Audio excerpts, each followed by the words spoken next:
video, we are here right now sa another staycation gagawin natin for today's video. So we are here right now at Bay Prime Hotel here in, I don't know if it is Pasay or Parañaque.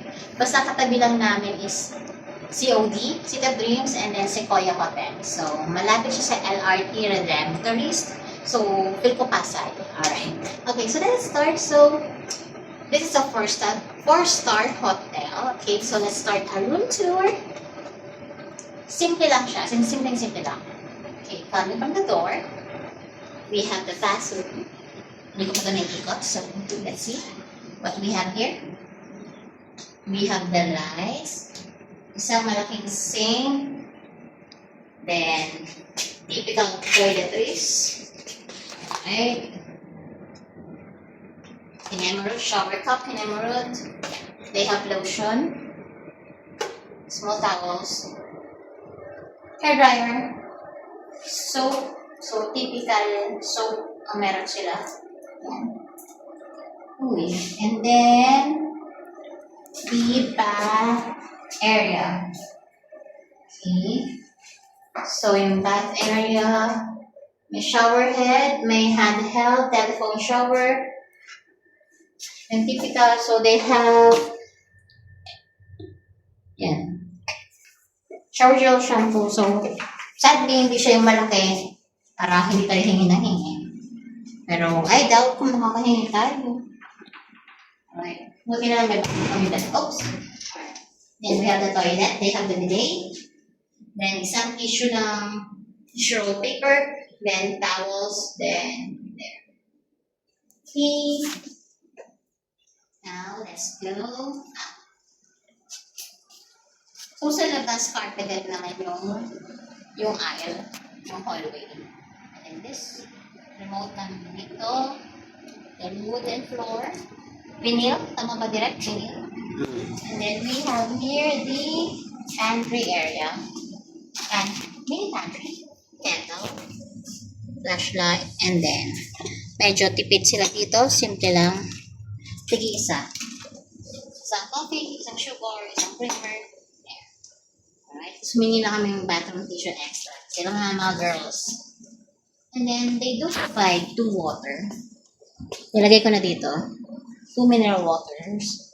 However, hindi ko sinapanood ito sa ibang vlog. Kasi hindi nabanggit. You cannot request for extra water. Depende kung magpapalinis kayo the next day.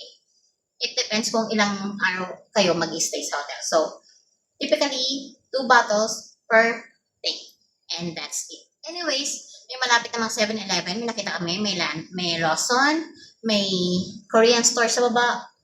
May manalapit na convenience store. So, no worries. Let's buy water na lang. Kasi mahilig kami magkape. Mahubos talaga siya. Then, may safe. Then, may slippers. Okay. And then, open closet. Open closet shoe. Sadly, wala tayong plancha. So, sa permanent namin. And we have the lamps and mga ilaw. Hindi pa napag-aralan yung ilaw. Then, the bed. Alright. King size bed. This is an executive room. I don't know kung anong difference niya doon sa mga typical na regular room. Okay. And, good thing, ito yung nagustuhan ko, kaya nagbuka ko dito. Smart TV. See? Pinay ko na yung video ko. Panoorin nyo yung sa Hyatt to. Grand Hyatt. Okay. Ayan. So, may Netflix siya. Na-run ko na rin. Kaya you have to sign in your own account. Netflix and YouTube. And marami siyang mga apps. Kinemeron. Okay? And then, just typical. See? It's very open. Then, may phone, may table area, wherein you can, may LAN naman siya, kasi yung phone nakakabit dito, may sasakan sa, and then, medyo mainit, nasa sunset na tayo, tanghaling tapat, 2:30, ayan, medyo mainit, the pool view, kita pa siya direct, pool view, kita ba? Ayan. Full view. So, walang nagsaswimming na konti lang. Mga nag-check-in pa lang. Pero ang dami nag-check-in today.